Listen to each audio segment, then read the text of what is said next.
you may find that you're part of somebody's due diligence, but you're just not relevant to them because they don't believe in what they're reading and they skip over and find another organization that has better articulated the employee experience such that they lean in, and that's the biggest challenge, and it's a huge opportunity in this marketplace. We've seen David defeat Goliath many times based on the compelling proposition and being smart about how you market that proposition as well. Welcome to the Agency Profit Podcast, a show dedicated to going deep space on agency operations, which is just as nerdy as it sounds. I'm your host, Marcel Petitpoff. I'm the CEO of Parakeeto, a firm that helps digital and creative agencies measure and improve their profitability. Join me as I interview some of the smartest thought leaders and agency owners in our space and go deep into operations, metrics, and all the other things you need to get right so you can spend less time worrying about operations and more time executing on your vision. Hello, everyone, and welcome back to the Agency Profit Podcast. I'm excited today to be joined by the founder and CEO of PH Creative, an employer branding agency that essentially helps some of the world's biggest companies define their reputation as employers and really get a strategy behind how they relate to the people that work on their teams. He's worked with incredible brands like Apple, American Airlines, Blizzard Entertainment, etc. And he's here today to break down how we can take control of our employer brand and really think through it in a more strategic way. So with that, very excited to be joined today by Bryan Adams. Welcome to the show. Hey, thanks, Marcel. Really appreciate being on today. I'm excited to talk to you. Likewise, this is obviously a very hot topic right now with a lot of changing tides here in the employee-employer market, and this has been a topic of a lot of conversation in our industry as of late. Before we dive into all of that, though, I'd love to give you a chance to, in your own words, describe what you do and who you serve. Sure. So I've been running PH Creative for around 18 years now. We're a specialist employer brand agency. We're calibrated to work with global brands with complex talent audiences. Our mission is to help organizations better articulate their employee experience so they can attract, engage, and retain more people that thrive within their specific culture. And our vision is everyone loves their job, which is why we want to work with the biggest employers to touch as many people's lives as possible. Because as we know, if you love your job, then there's a good chance that you're happier in life in general. So that's what we set out for, and we call ourselves the defenders of happiness inside of PH. That's a little glimpse inside of our employer brand. Very cool, and such an interesting niche. Not many companies I've come across specialize in this line of work. What got you into this space, and why employer branding? Honestly, Marcel, it was less strategic and more a little bit of luck, really. But the honest answer is, we're lucky now to be working with some of the biggest brands in the world. We're working with Nike and Ford and Apple and all sorts of brands. As a digital marketing agency, when we started out, marketing directors wouldn't answer the phone to us, and we were a small agency working with small local organizations. When we started working with people in HR, we found a little point of difference that we'd struggled to find over many years in the general marketing space. And as we explored that more and more, we found that we could develop that point of difference into a philosophy that really resonated. We created results, we built reputation, and it kind of snowballed from there, but we went from having 6 million and one competitors in our local geographic area to probably 12 globally when we started in the employer brand space. And, timing is everything. We got in right at the start, and we've grown our reputation over the last 10 years as the industry's grown as well. And that is the magic of niching in to a place where there's a real problem, and I think a tide that, to your point, really rose over the last 10 years. So the next question I want to ask, just to kind of set the frame for this conversation before we talk about how those tides have shifted recently, is what is employer branding? How would you define it for someone who's listening and maybe hasn't even really heard of this term before? Yeah, so essentially employer branding is the stratagem around defining your employee experience and setting the expectations of what it's like to work and be part of your organization.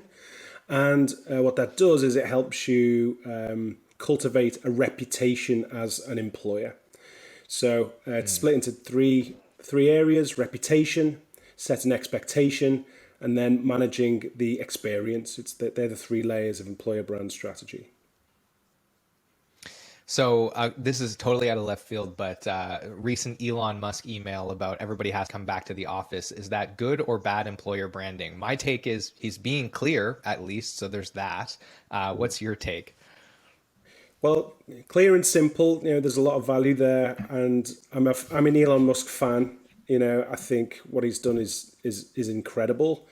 His Achilles heel, however, is his approach to leading people and articulating the employee experience and building a reputation that people want to be part of. And actually think if there is a downfall of Elon Musk, everything he touches seems to turn to gold. But if there is a chink in the armor or a weakness, I think it is the employer brand. And at the end of the day, there's some very, very, very smart people, recession or not, have options.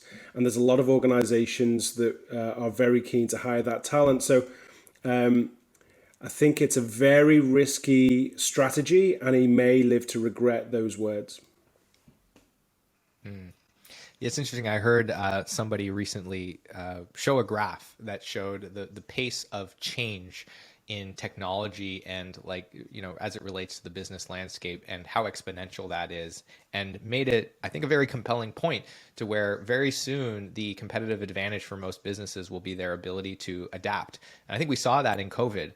Some businesses had their best years ever. Some businesses completely shuttered and went bankrupt, and others just kind of held on for dear life and hoped they had enough cash in the bank to weather the storm.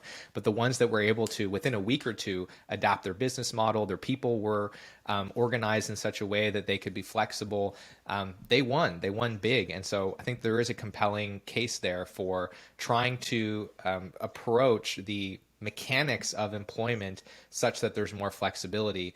And I think that it will serve companies in a large way when this kind of stuff happens. Like us, for example, we've been remote since day one.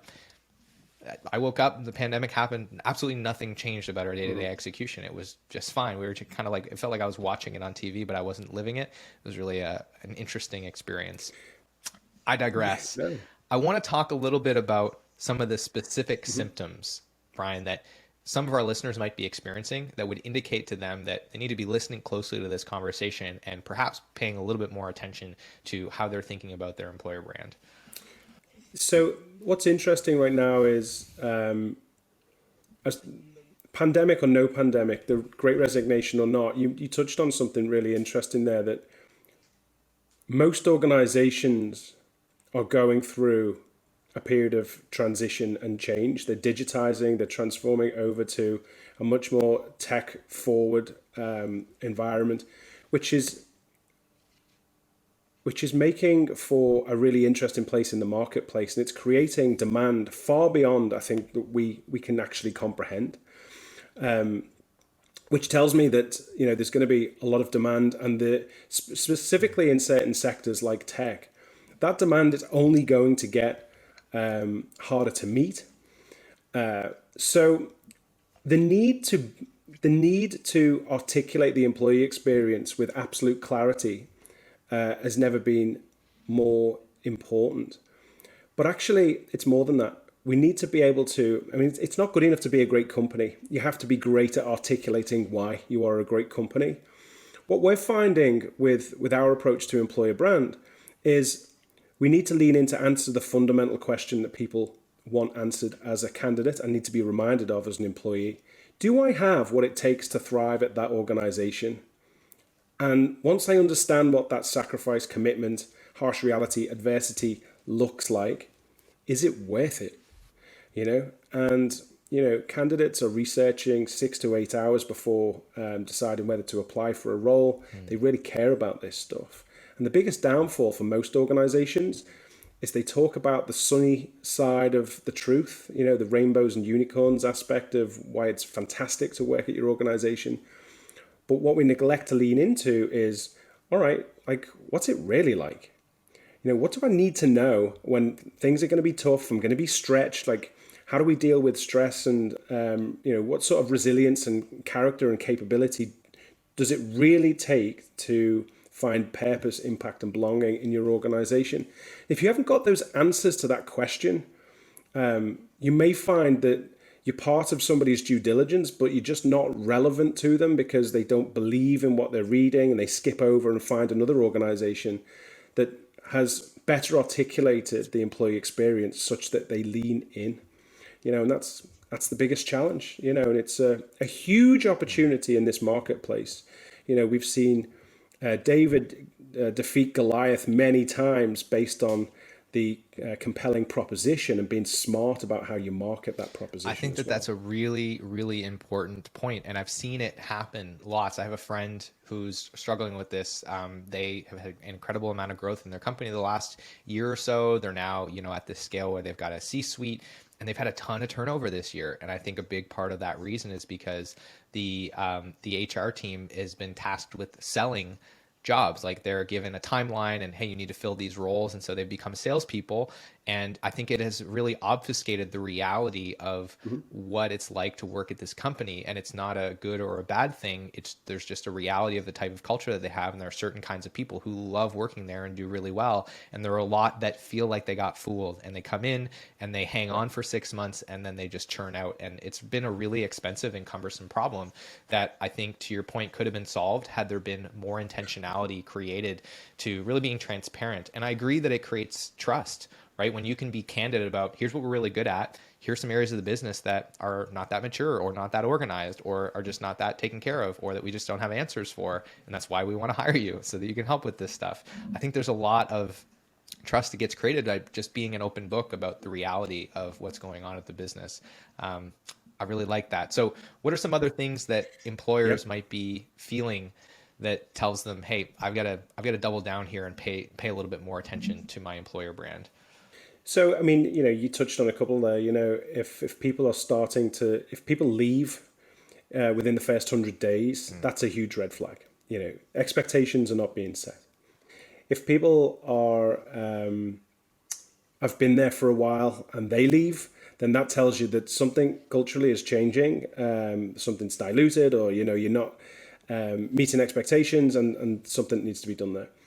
If you're trying to add something new or enter into a different market, the chances are that you're going to need to talk to new talent in a different way and adjust how relevant you are to that market. So being strategic about the reputation that you're cultivating in the marketplace, and not just trying to say that you're the best or the most attractive, justifying it why, and linking it to the vision and the mission and the values, and making sure all of that aligns and correlates is super important. But if you're hiring for critical roles and it's taking twice as long as it used to, or it's costing 3 times as more as it used to, then that's a flag. Because with the right compelling story, it doesn't have to take that long. It doesn't have to cost that much. So there's a lot of transactional, tactical benefits to it as well. But of course, the macro is, a culture that you can sustainably build on top of. You can predictably rely on the productivity and the efficiency of your organization, and if you want to scale, you need that solid foundation in this environment for sure.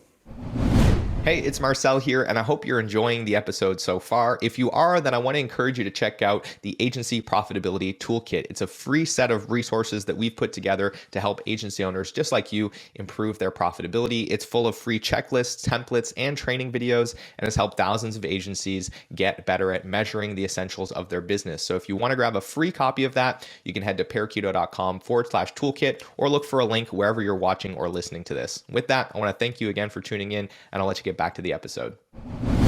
Well, I'm excited to dig into what some of the key elements of that strategy are, because, I think the tendency for this conversation is for people to gravitate towards tactics, right? It's like, focusing on the wrong things. How do I write the job description? What platforms do I use to get the best candidates? What's the best, hiring management system? Glassdoor, pay scale. Like, how do how do we optimize those channels? But it sounds like what you're saying, and this is true about most things, is without the right strategy behind that, those tactics are likely not going to get the desired outcome. But with the right strategy and the right story behind it, all that stuff probably becomes a lot easier to figure out.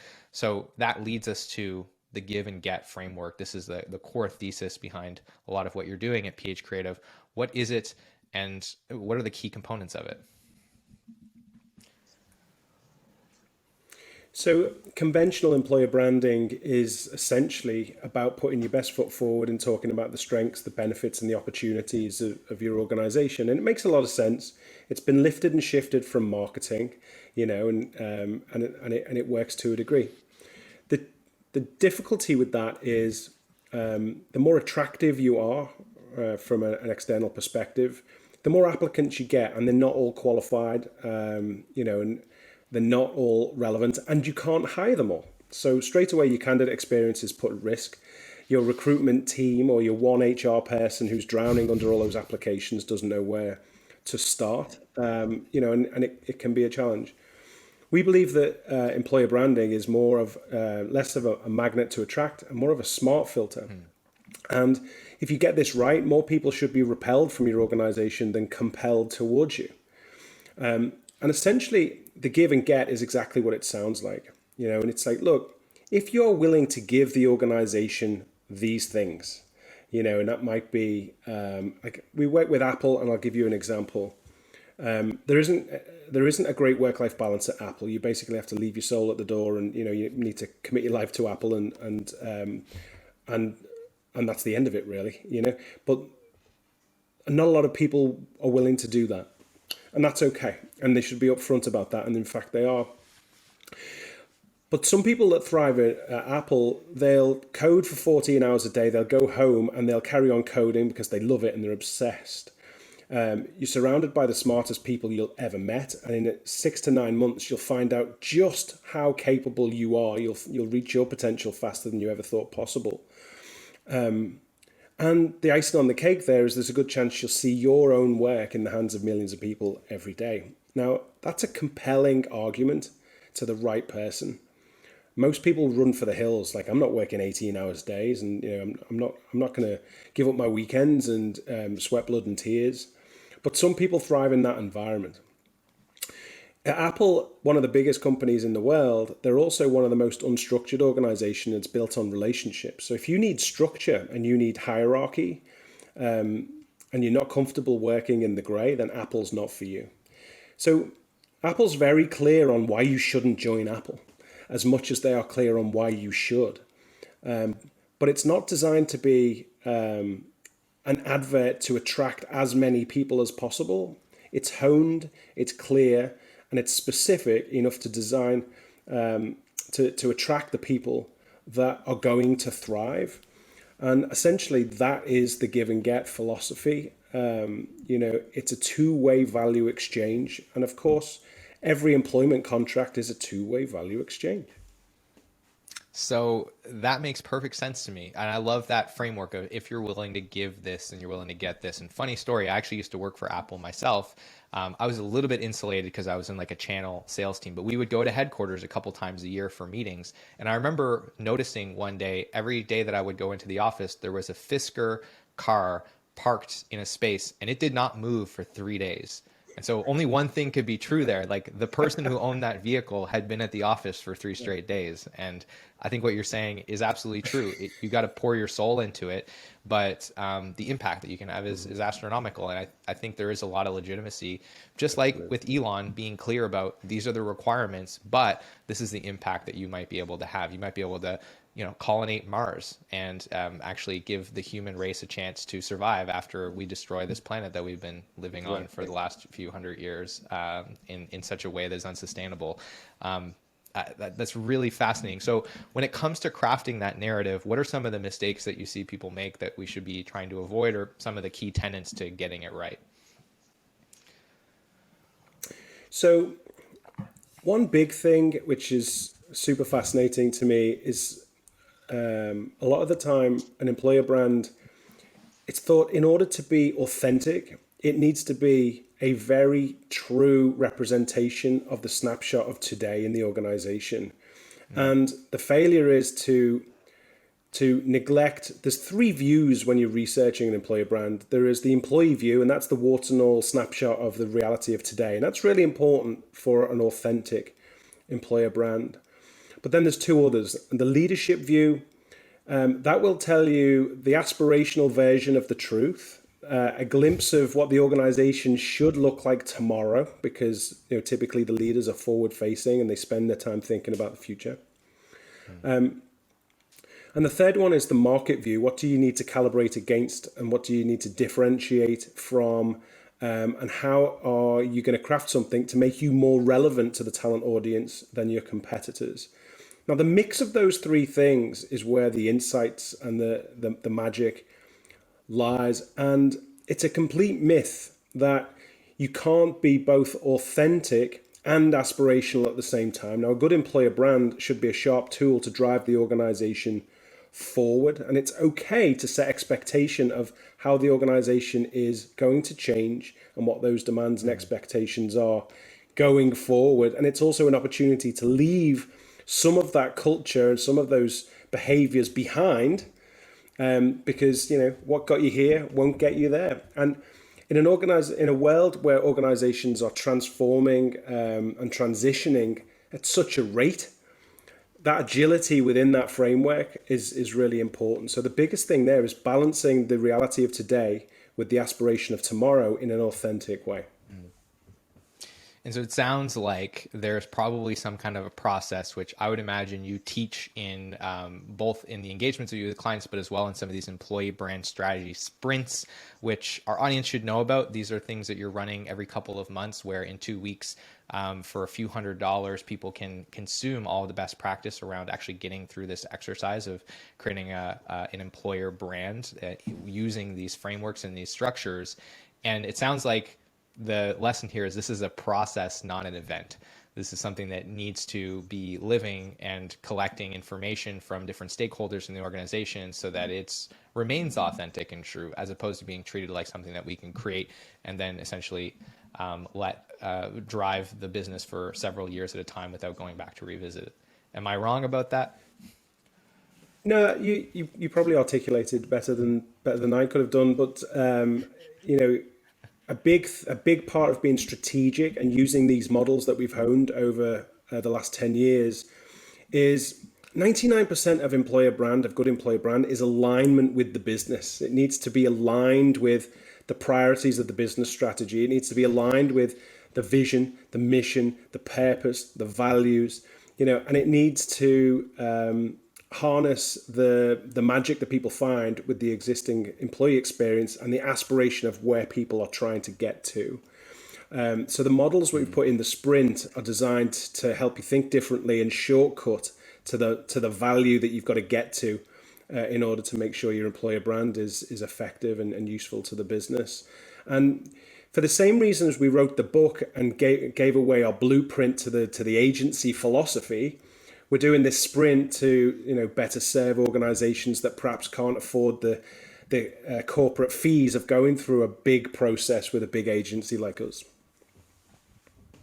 Yeah, amazing. So with that said, you mentioned the book, the sprints. We're going to have links to those in the show notes. Anything else that listeners who want to go deeper on this subject matter should know about in terms of resources or places where you're publishing content?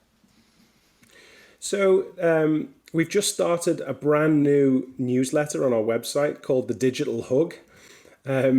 And I'd recommend signing up for that, because we really do pour a lot of thought leadership into that. We curate the marketplace and highlight events and news and all of that kind of stuff. But really, that's the sort of first step into the community that we're building to share best practice and spread the philosophies and tools and tips that work.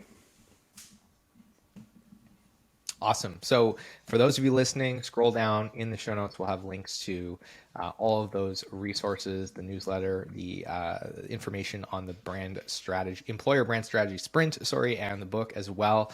And with that, any final words of advice, Bryan, for our listeners as they start thinking more deeply about their employer brand?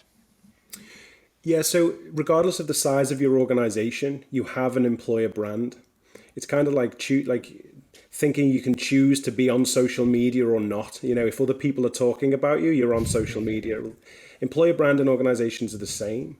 You're never too small and it's never too early to think about the employee experience and the culture that you want to create in order to drive the organization forward. It doesn't have to cost a lot, but it really does need to be intentional. So my recommendation to any business leaders is to give that some thought and at least start the basics of better articulating the employee experience and why you're different from competitors.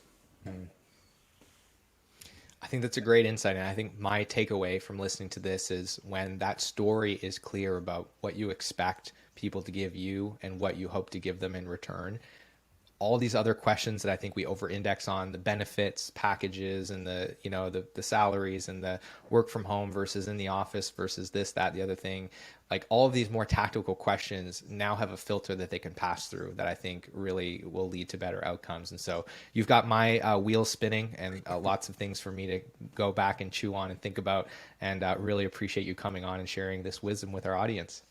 My pleasure. My pleasure. It's been an absolute delight talking to you, and I hope your audience has got some value from it. Thanks a lot for having me on. I'm sure they did. And so for those of you that are listening, leave us a comment wherever you're listening to this. Let us know what you learned, what questions you have. We always love hearing from you. And with that, we'll see you on the next episode.